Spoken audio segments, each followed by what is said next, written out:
Three, two, one. Oh my god, is this 2 videos in 1 week? That's right, guys. 2 videos in 1 week. I obviously had a little bit of a break over the holidays, and then I had all of the formatting slash memory card slash corruption issues with my 28 days later video. So I thought I would get back onto the regularly scheduled programming and upload a video on Saturday as I usually do, even though I uploaded my other video on Tuesday. So check that video out. It's very good. It's an hour and a half long. I'm really proud of it. It's the longest one I've put up, and I love doing little plot recaps like that. So yeah, if that's something that you're interested in, I just released on Wednesday or Tuesday, can't remember which day, a full plot breakdown of 28 days later and 28 weeks later in preparation for 28 years later, which is coming out in June.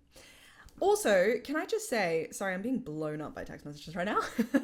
Can I just say that we're like 1 week, actually, genuinely, a week and a bit into 2025, and I already feel like there's so many trailers coming out for videos, and so many trailers coming out for movies that I had no idea were coming, or I knew were coming, but I forgot were coming, like Presence by Steven Soderbergh. I'm like, how did I not include that in my horror films I'm excited for in 2025? Like, what have I done? Anyway, we're gonna have a good year, guys. I'm really fucking excited. But today, sorry, went slightly off track there. Today, we are going to be doing a little video about the history of Battle Royale game films. Specifically horror films, but some of the earlier ones are not horror films. But because Squid Game Season 2 has just come out, I binge watched it with my sister and went through the whole thing, and Season 3 is coming out in the third quarter of the year, I want to say. I actually no idea, but it's coming out this year, the third season. So the whole Squid Game story is going to be wrapped up by the end of the year.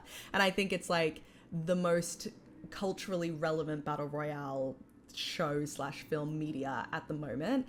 I thought that it would be cool to look back on the history of Battle Royale games, how they're like fairly prevalent in horror media, but how, you know, whether it's Hunger Games or the actual Battle Royale novel and then Japanese film that came out, like there's such a long-standing history that goes so deep into political, that the history of Battle Royale games seems to coincide borderline perfectly with political unrest. When society is unhappy with their fucking overlords, they release media and release art because that's what people do when they're unhappy, and we get some really fucking great films and books and all of these things, but also like a really interesting way to look at political commentary. So that's kind of what we're doing today. We're going to dive into a whole bunch of different films, their history, and what they contributed to the subgenre of Battle Royale.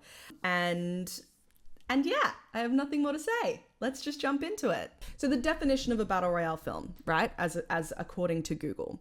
A Battle Royale film is a fictional movie, it's a film, but, you know, if we're also talking about books and whatever, that depicts a group of people fighting to the death until there is only one survivor. The term Battle Royale comes from the 2000 Japanese film Battle Royale, which was based on a 1999 novel of the same name.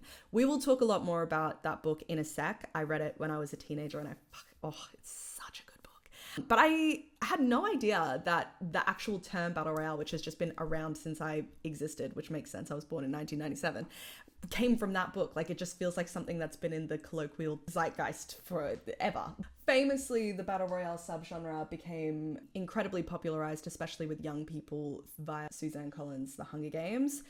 Controversially, if you're a fan of Battle Royale like me, but you know, that popularized that subgenre in the 2010s. So in my mind, for a film to be concluded, or like, yes, you are a Battle Royale film, there needs to be high stakes. So like any of the games that they're playing, you need to be dying. If you lose, you die, or it's a fight to the death. Like basically you die or you win everything you could ever want in life. Desperate people who need something, they fight in these games, or they play these games to get out of the situation they're in, and they're so desperate to get out of that situation that they would be willing to die. The participants kind of need to be moved to an isolated environment of some sort, where the games kind of exist in an ecosystem, because it creates like the psychological bubble that forces people into these really desperate headspaces and mindsets where they unlock that like primal aspect of their being that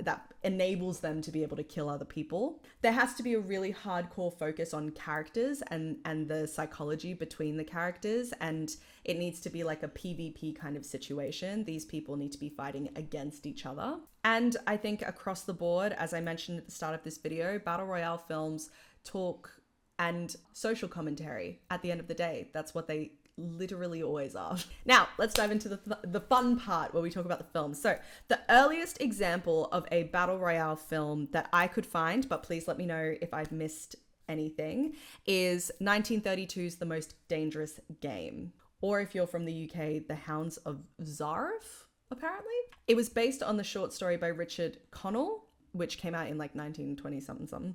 But in itself, it was influenced by the kind of controversial conversation around hunting that was happening at the time. Because all of a sudden animals were starting to disappear, and they started having some buzzing little convos about maybe hunting is not a great thing and we shouldn't be doing it, which is so crazy. It's such a different time in the world. So the story, the plot of Most Dangerous Game, it's like fairly simple, and I feel like we all would have seen this in some form or another, because spoiler alert, this Most Dangerous Game novel has a fucking million adaptations, including some that we'll talk about. But basically, dude and his girlfriend wash up. They're in a shipwreck and they wash up on this island. They come across this huge mansion that is owned by a big game hunter, and he basically tells them that he has reached the pinnacle of hunting and has discovered the most dangerous game. And they walk into a room and there's just like human heads everywhere. His most dangerous game is people. And so he then starts hunting the guy and his girlfriend across the island. So it's not like Battle Royale in the sense there's a big group of people who are all kind of fighting against each other, but in terms of foundation, it's one of the first examples of like a survival game that you can see in modern media, and also is kind of the first example of that social commentary on like rich versus poor, like elite, feeling like as though they can do whatever to the people that they deem below them, and having to fight against this game to survive, essentially. It kind of introduced the concept of humans being hunted for sport. Before this short novel, that was not something that people were thinking about. Like, the humans still saw themselves not as animals in the 20s, because the like religion was prevalent, and the scientific theories that we have nowadays, where we came from apes, were not as popularized nor believed. So for them, they were so far superior to animals that the concept of hunting another human just seemed like completely alien in the 20s. So Richard Connell was influenced by a lot in the time of the fucking 20s. I mean, it was a time in history. One major one being the disillusionment of like society after World War One, after witnessing men turn against men, killing each other for basically an invisible line to be crossed. He started to see how dehumanizing being a human can be, and how these people who were controlling the soldiers were hidden behind their big comfy desks, not having to go out and fight in the wars, and they would just basically sacrifice that hundreds of thousands of people that were used as pawns in their game to try and win against each other. And there also was a huge imperialist mindset at the time of like, I have big gun, this now belongs to me. Social Darwinism had also only just started to become popularized at the time. So the idea of kill or be killed, which is like prevalent throughout basically the entire Battle Royale subgenre, was just starting to kind of rear its head. Cinema in itself, when the movie came out in 1932, was still in like its complete infancy. And this is actually, it's a, what is it called? It's a pre-code era film, right? I learned about this whilst research. So fucking interesting. It's a pre-code era film in Hollywood, which refers to the very specific period between 1929 and 1934, before the enforcement of the Motion Picture Production Code, also known as the Hays Code, which was a set of moral guidelines that governed the production of films in the United States. During this time, there were fewer restrictions on what could be depicted in films, leading to a more risque, rebellious, and controversial tone in Hollywood cinema. It's so crazy because I watched The Most Dangerous Game years ago, back when like my grandparents' place.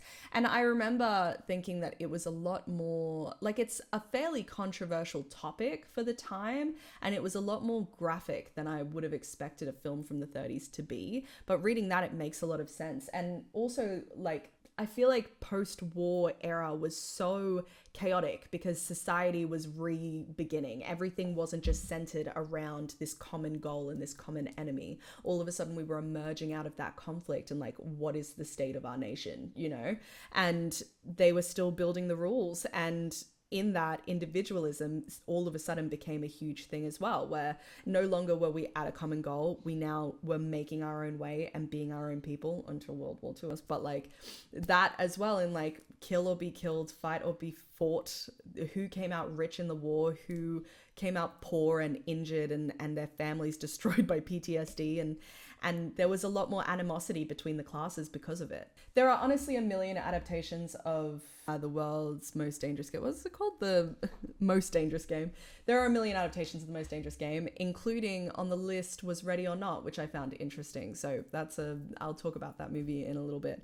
But I think even though it may not be a battle royale film in the most traditional sense in terms of a big group of people fighting towards a common goal / fighting for a prize, it is, in terms of foundations, one of the earliest examples of a survival game kind of film that there is. The next example I've got is yet again kind of like a baseline first, is yet again like a baseline foundational film in the subgenre, and we're fast forwarding like 50 years to The Running Man starring Arnold Schwarzenegger.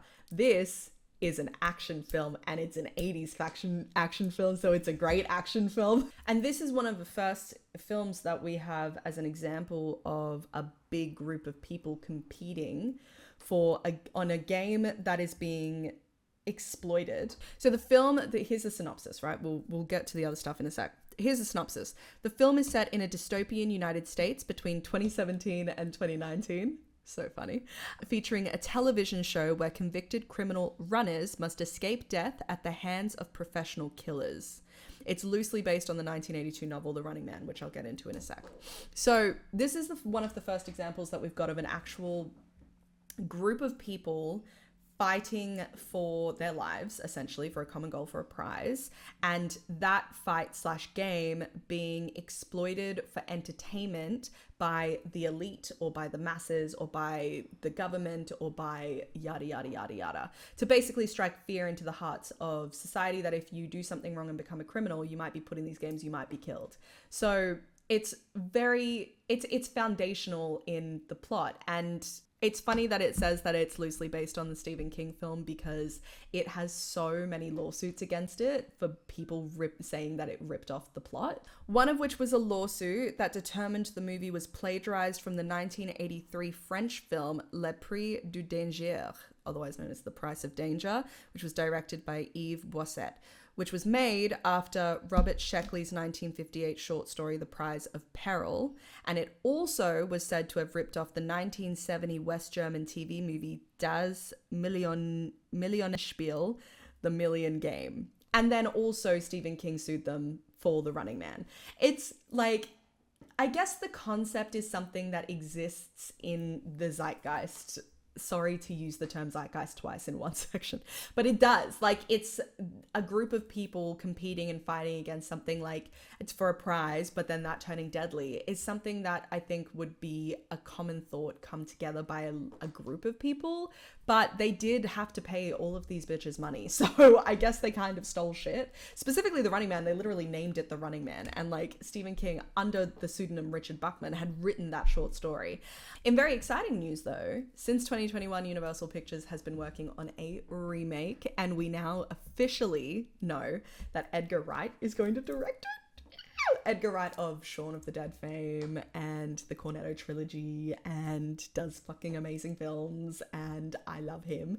And Glenn Powell is going to star in it, which I think is just perfect. He's the perfect person for this type of shit. I love Glenn Powell in a silly action movie. Another film I missed that was coming out this year, it's coming out in November apparently of 2025, so that should be good.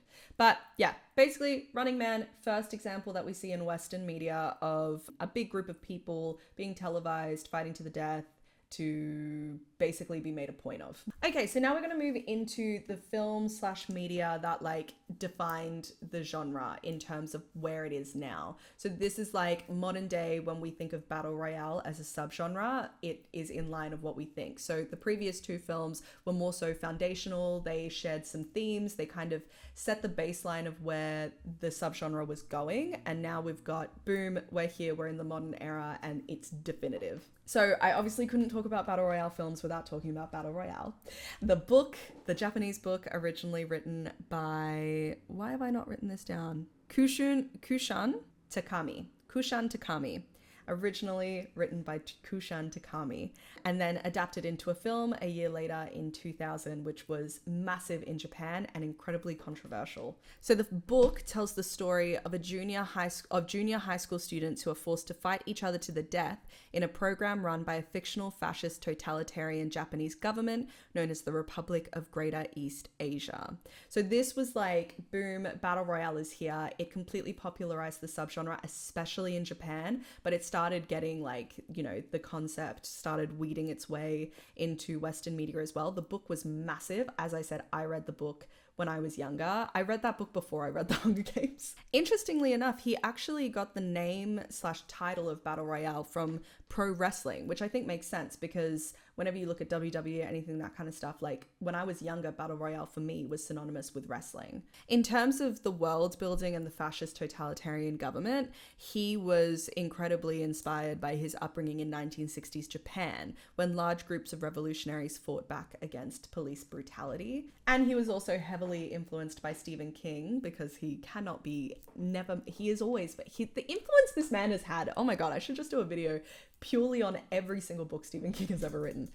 That would take 5 years, but yeah, I should do that. He was heavily influenced by The Long Walk, which is similarly a book about a walking contest that's created by a totalitarian government. So as I mentioned, it was huge in Japan, but the distributor refused to release it in the US or anywhere else in the world because they were super, super stressed about backlash, especially because the Columbine shootings had just happened. It's actually only been recently that the film has started having like special screenings in indie cinemas, which if you see one or you can catch one, go and fucking watch it. It is such a good film. I don't usually agree with this man, but Quentin Tarantino even says that it's a good fucking film, and he's a brilliant filmmaker no matter what you think about him. So even though it wasn't released worldwide or had any big kind of push outside of Japan, it still made $30 million against a $4 million budget. So it was extremely successful. It earned critical acclaim. It was like renowned as being a brilliant film because it is a brilliant film. It's incredibly controversial. These are like 14-year-olds who are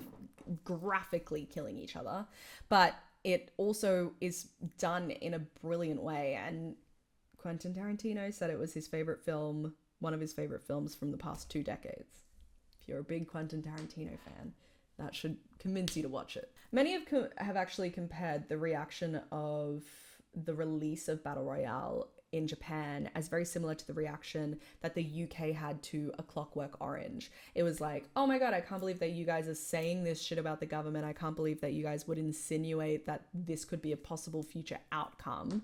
It's like, stay in your lane, shut the fuck up, children will never be doing this. And it is worthy to note that like a big reason why the producers were so stressed about It is worthy to note that a big reason why the distributors were so stressed about releasing the film in 2000 when it originally came out was because they did some test screenings, but the film was about to release just after the Columbine shootings, so it was incredibly sensitive at the time, and it was just something that felt like as though it was going to breed a shit ton of controversy. And of course, as I mentioned, Battle Royale is literally where the term comes from, as popularized today. Like, obviously it was in wrestling before that, but like in terms of the way that we think about it, Battle Royale with these Battle Royale games / this subgenre of horror, it comes from this book. If you see nothing else that I'm mentioning in this video, go and watch Battle Royale. Oh my god, it's so good. And if you are a reader, go and read the book. So another one that is kind of, it came out before Battle Royale, so I do want to give it its credit and its dues.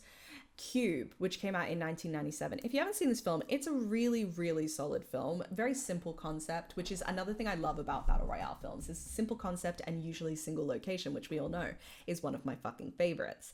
Basically, a group of strangers, they wake up in the middle of this like super high-tech cube, and periodically the cubes shift. It's almost like a maze, and they basically have to learn how to escape. But in some of these rooms that they have to travel between in this cube, there's traps to kill them, and it's all about the psychology of the people who have been trapped and how they work together to try and make their way out, and like, why are they here, who put them here, who were they before they were put here, do they have anything in common, all this kind of stuff, which honestly is incredibly similar to Squid Game. This one is influential in that it was the first example that we saw of such an isolated environment and such a psychological strain. In Battle Royale, the students are like knocked out and then they wake up and they're like, oh my god, but like they know that, they don't know it's a possibility, but they're like, holy shit, we didn't think we'd be one of the schools that got chosen for this. But there was at least like a rhyme or reason. They were explained as to what was happening and why it was happening. Whereas Cube was the first example we had of people having zero concept of what the fuck was going on,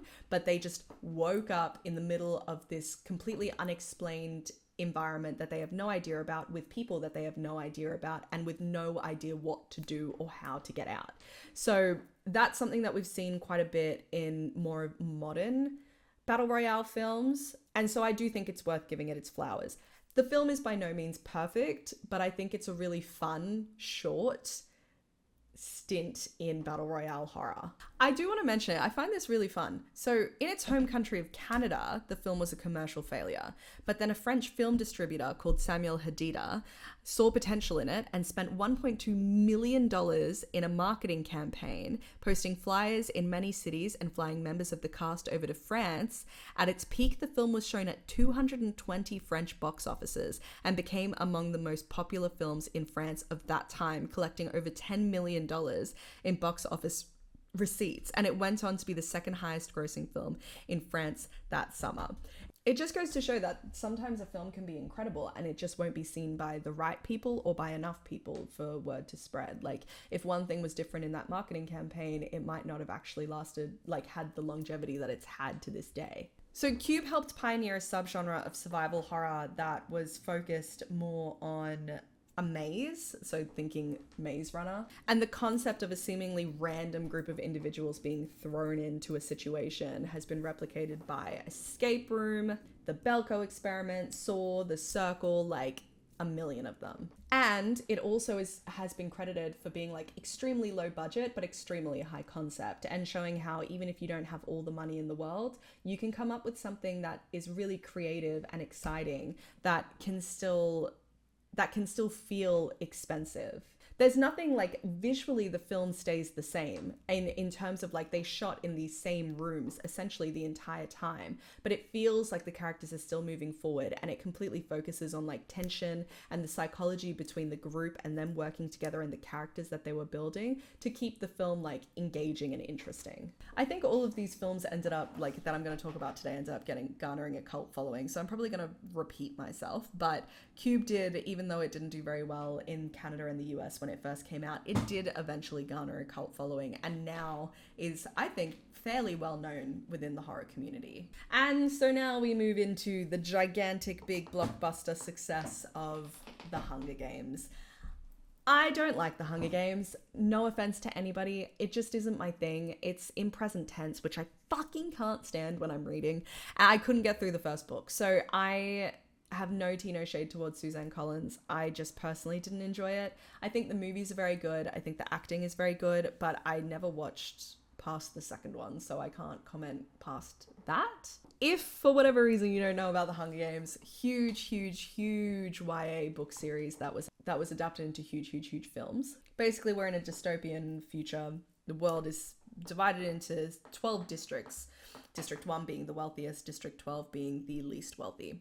And in this dystopian future, every year there are the Hunger Games, where one challenger or whatever, I think there's an actual name for them, but one chosen person via a random lottery ballot is chosen to compete in the Hunger Games, where they basically fight to the death, and the winner gets given a whole bunch of shit for their district, I think, and for themselves.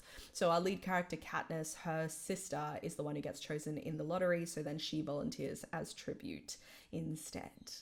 I do think that the Hunger Games is good in terms of like introducing young people into social commentary and like political awareness as well. The whole Hunger Games is all about politics. It's all about Pan Am and this world that is clearly being governed via fear and misinformation.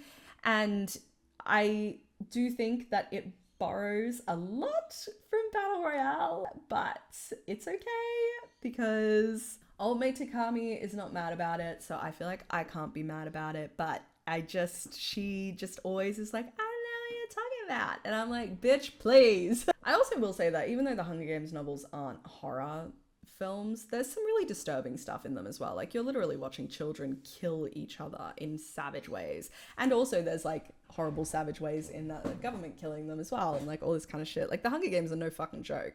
But at the same time, they're YA films. Like, the more of a focus on Katniss and Peter's love story or whatever. Ultimately, Hunger Games still has the same themes as a Battle Royale film. There's psychological torture of the kill or be killed mentality whilst spectators view you for sport.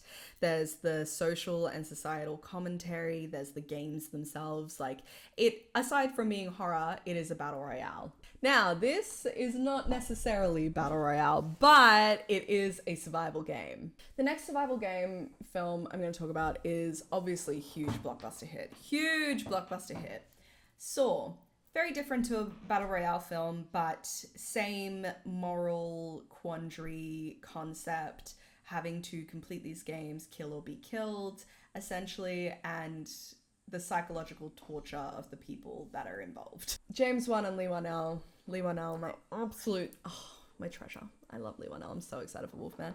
They developed the film. It is a serial killer called Jigsaw, essentially picks up people off of the street that he deems morally unjust and puts them in a game to truly test whether they are a good or a bad person. And sometimes that means that they're put in these horrible torture device situations where they have to choose between killing a small child or saving their own neck or whatever it is. Like, they basically are put in these horrible contraptions and games to test how much do they want to survive, how much do they want to live, and is the life that they want to live worth living in the first place.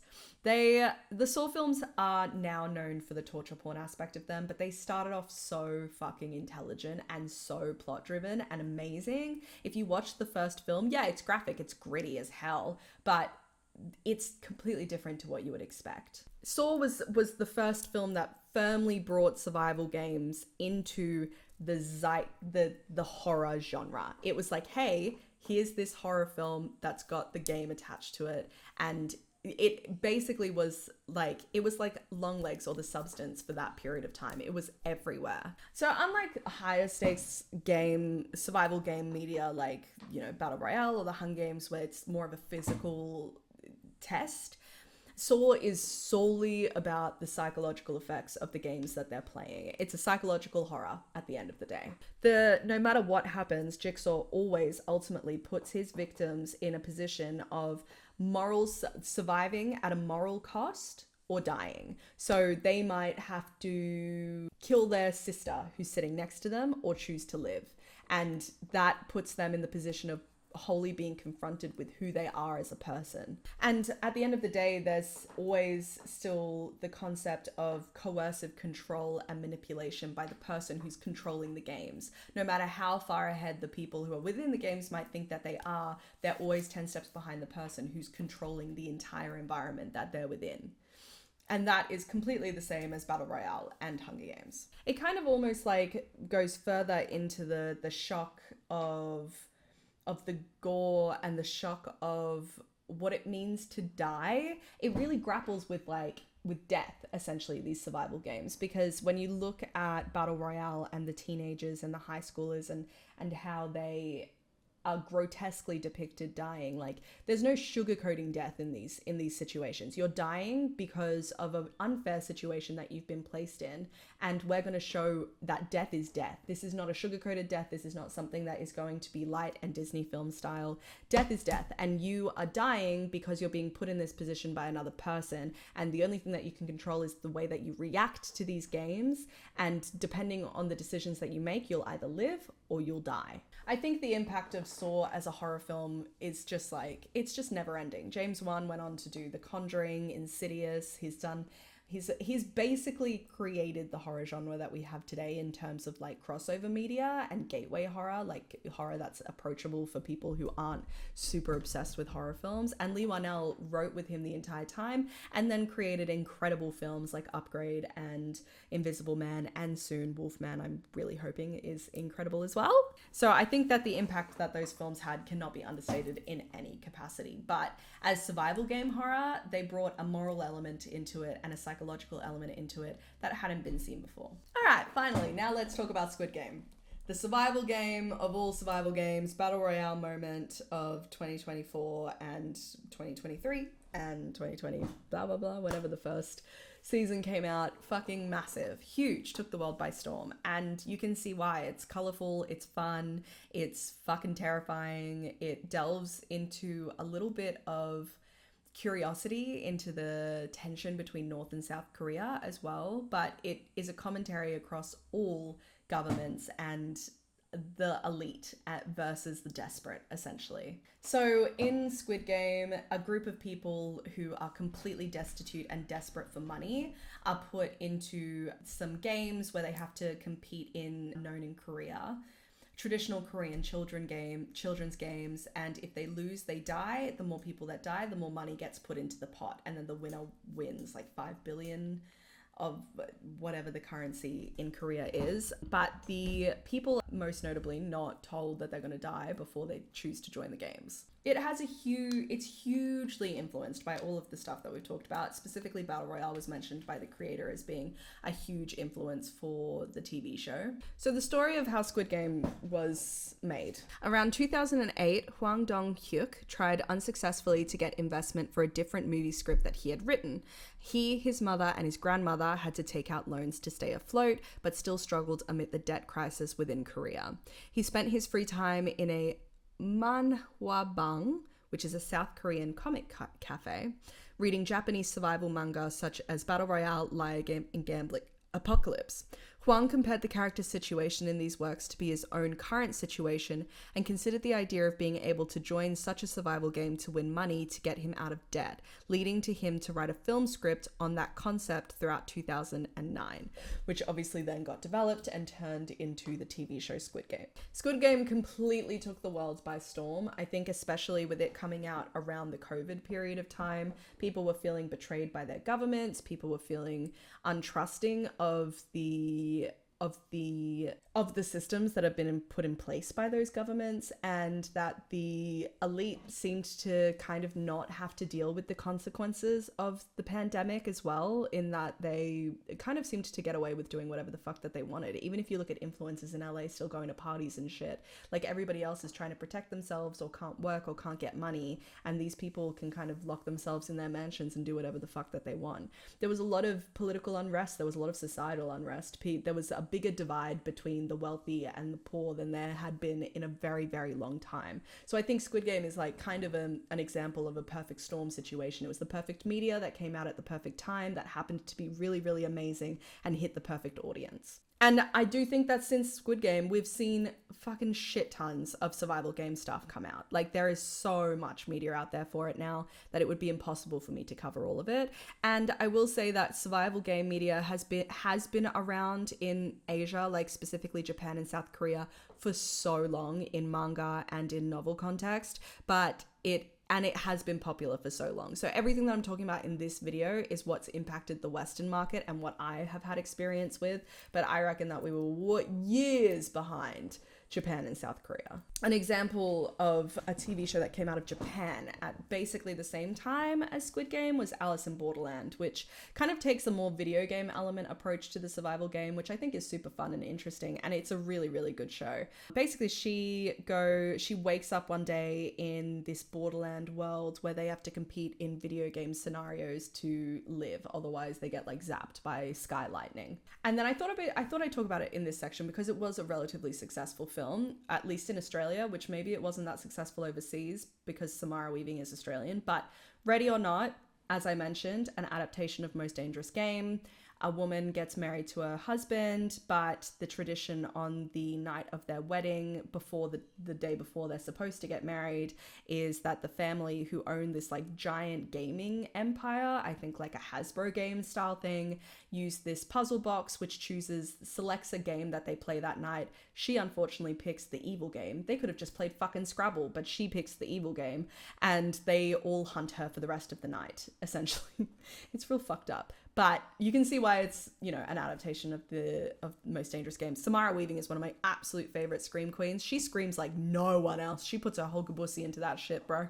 And now, I feel like as though we've talked about survival games for long enough, and Battle Royale for long enough as well, in terms of like going deep into the history of it and big notable examples of it up to this day.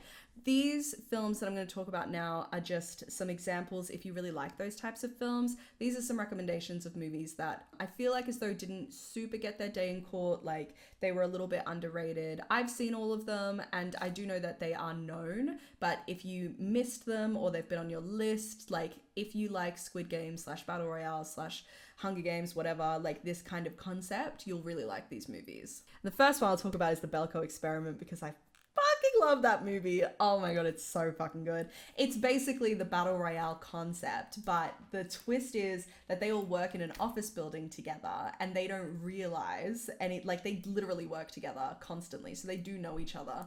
And one day they show up to work, the building gets put in lockdown, and they put this gas into the atmosphere that gets rid of all of their inhibitions. That's not true, that's manic.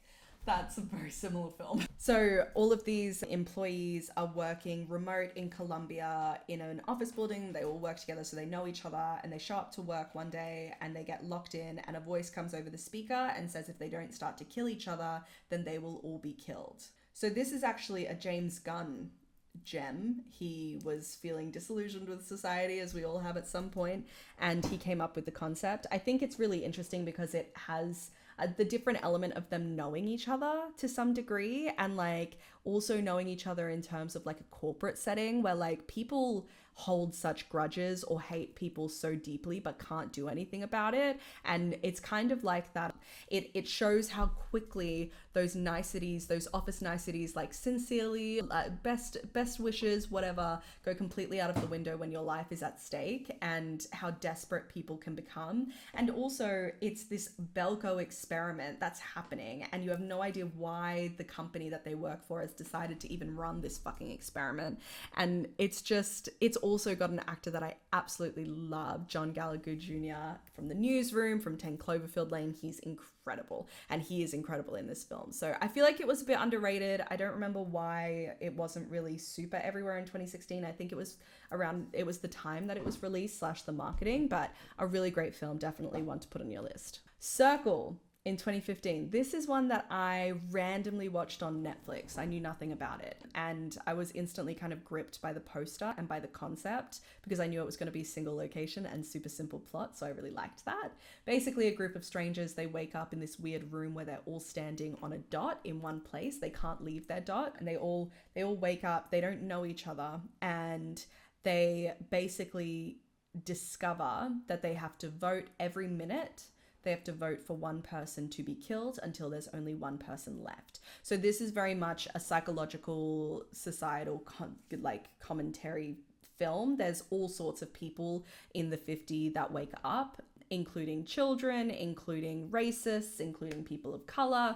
So people's prejudices start to come up fairly naturally, and the voting process, obviously at the start, is fairly simple, but towards the end it starts to become very interesting. And when you find out why they've been put in that position and by who, it's a different answer to other answers. I think they should have left it ambiguous because this is the most single location of single location. Like it's one room and it's just actors having conversations and 50 actors as well. And it's very good. It's on Netflix, so it's easy to watch. It's bite-sized, it's short, like it's 100 minutes literally because every minute they have to kill someone. So As the Gods Will is a Japanese film and it came out in 2014, but the fun thing about this one is that it's like supernatural forces have put the survival game into effect. So basically these students are forced into playing these games when they get to school by this like invisible force or whatever. Otherwise they die. And it's a lot more based around a supernatural element, which I thought is super fun and cool. The Hunt is a movie that exists. I don't think it's bad. I think that it had a lot more controversy based around it than it needed to. I think it's wild that a film was affected by Donald Trump in any capacity. If you didn't hear about it, there was just, it's a film where a group of elites are hunting down a group of not so elites, essentially. But it's very politically charged and they very definitively say one side has these political beliefs and the other side has these political beliefs, and all this was happening during a Trump election campaign. And I think that the film didn't do a great job of actually saying anything. It kind of just felt like they were being antagonistic to antagonize like literally everybody, as opposed to just making a statement of any kind, which I think that the statement they were trying to make was that like extremes on either side are both bad. As an extreme leftist or an extreme rightist, you are not finding a middle ground to have conversations or see the other side as humans.